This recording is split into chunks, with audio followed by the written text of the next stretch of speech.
आले बैत की मोहब्बत को हम ईमान का हिस्सा नहीं समझते। आले बैत की मोहब्बत और गुलामी को हम ईमान समझते हैं। ईमान का हिस्सा नहीं, ईमान है।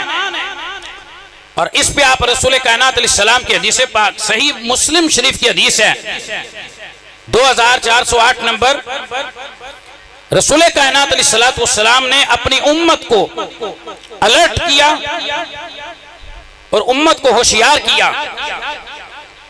और यह हदीस पाक पढ़ और सुन के मैं और आप इस अंदाज से अल्लाह ताला का शुक्र भी अदा करेंगे कि हमारे ऊपर अल्लाह रसूल का कितना फजल एहसान है।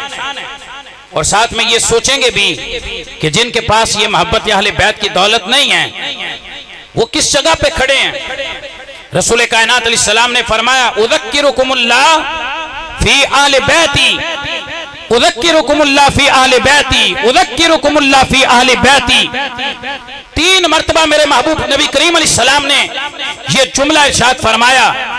और इसका माना क्या है कि लोगों, मैं अपनी अहले बैत के बारे में तुम्हें अल्लाह से डराता हूं। मैं अपनी अहले बैत के बारे में तुम्हें अल्लाह से डराता हूं। 3री मर्तबा मेरे नबी करीम अलैहिस्सलाम ने फिर फरमाया, उज़क्किरुकुमुल्लाह फी अहले बैती, मैं अहले बैत के बारे में तुम्हें अल्लाह से डराता हूं। यानी अल्लाह से डरो और मेरी अहले पाक और अहले बैत के बारे में कोई नाज़ेबा जुमला, कोई घटिया नजरिया, कोई दिल के अंदर निफाक या कदूरत या नफरत अगर आएगी तो समझ लेना अल्लाह की पकड़ में आ जाओगे। और हमने ज़माना रसूल करीम अलैहिस्सलाम से लेकर आज तक ये चीज देखी है कि अगर किसी बदबख्त ने अज़वाज मुतहरात के बारे में, हुजूर अलैहिस्सलाम की औलाद के बारे में, बिनाते रसूल के बारे में, मौला कायनात के बारे में, या शहजादा रसूल जिगर गोशा बतूल के बारे में, और फिर उस दौर से लेके आज तक अगर सैयद सारों के बारे में किसी ने भी कोई हल्का जुमला बोला, तनकीस की, तौहीन की, वो यकीनन अल्लाह की पकड़ में आया। और फिर लोगों ने उसका अंजाम देखा। मेरे भाई और मेरे बुजुर्गों, रसूल कायनात अलैहिस्सलाम हमें मुतनब्बे फरमा रहे हैं कि उज़क्किरुकुमुल्लाह फी अहले बैती, कि मेरी अहले बैत के बारे में अल्लाह से डरना। लिहाजा मैं अपने लिए भी ये समझता हूँ मेरे ईमान की जान है जनाब सय्यदा फातिमा ज़हरा की मोहब्बत और अक़ीदत, अज़वाज मुतहरात का अदब एहतराम, औलाद रसूल का अदब एहतराम, और नबी पाक अलैहिस्सलाम के नसब का और हुजूर अलैहिस्सलाम के खानदान का हया करना, इज्जत करना, एहतराम करना, अदब करना, ये मेरे ईमान की जान है। आप ये देखिए कि नबी पाक अलैहिस्सलाम ने अपनी अहले बैत के बारे में जो इरशाद फरमाया, इमाम तबरानी ने मौजमुल औसत के अंदर यह हदीस पाक नकल की है। उलमाए किराम ये जुमले सुनेंगे जो प्यारे महबूब अलैहिस्सलाम ने फरमाए तो लुत्फ अंदोज होंगे। आप भी तर्जुमा सुनिएगा।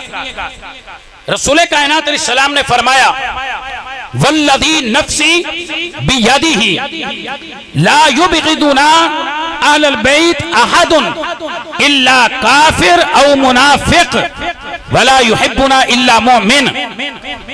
पहला जुमला जरा, वल्लज़ी नफ्सी बियदिही, इमाम कायनात सल्लल्लाहु अलैहि वसल्लम जिनकी खातिर अल्लाह ने सारी कायनात को बनाया, जिनसे बड़ा सच्चा दुनिया में कोई नहीं है। मेरे महबूब अलैहिस्सलाम जब अपनी अहले बैत की बात कर रहे हैं, वल्लज़ी नफ्सी बियदिही, फरमाते हैं कसम है मुझे उस जात की जिसके कब्ज़े कुदरत में मेरी जान है। कसम है उस जात की जिसके कब्ज़े कुदरत में मेरी जान है। यानी हुजूर अलैहिस्सलाम अपने अल्लाह की कसम जिक्र फरमा के अगला मसला बयान करने लगे हैं। और क्या इरशाद फरमाया? फरमाया जो हमारे अहले बैत से बुग़्ज़ रखेगा या वो काफिर होगा या मुनाफिक होगा। जो हमारी अहले बैत का बुग़्ज़ रखेगा या वो काफिर होगा या वो मुनाफिक होगा। और आगे क्या फरमाया? वला युहिब्बुना इल्ला मुमिन, फरमाया मेरी आल से प्यार अगर करेगा कोई तो वो सच्चा मोमिन ही होगा,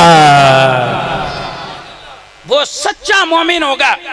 जो हुजूर अलैहिस्सलाम की आले पाक से मोहब्बत करता है, जो हुजूर अलैहिस्सलाम के आले बैत का दीवाना है और आपके दर का गधा है, हुजूर अलैहिस्सलाम, अब हमें किसी से सर्टिफिकेट लेने की जरूरत नहीं है। अल्लाह का शुक्र है, हमारे ईमान की गवाही हमारे प्यारे आका अता फरमा रहे हैं और सरकार ने हमें यह इनाम अता फरमा दिया। लिहाजा वो बदबख्त बोला जो आज भी तकड़ी लगा के एक तरफ यजीद को और एक तरफ इमाम अली मकाम इमाम हुसैन रज़ियल्लाहु ताला को रखकर वो फैसला करने की कोशिश करते हैं। हम उनको कहना चाहेंगे, अपने ईमान की फिक्र करो और अपने दीन को बचाओ। यजीद का साथ लेना और देना ये क्या माना रखता है? हम तो वो हैं जिसे यजीद से सरोकार नहीं है। हम तो हमेशा से बड़े आले बैत के नौकर और खादिम और गुलाम हैं और हमेशा इस दर के नौकर और गुलाम ही रहेंगे। आले बैत अतहार की अजमत और फजीलत ये दुनिया में भी कामयाबी की जमानत है और ये आखिरत में भी अल्लाह रसूल की रजा का बाइस है।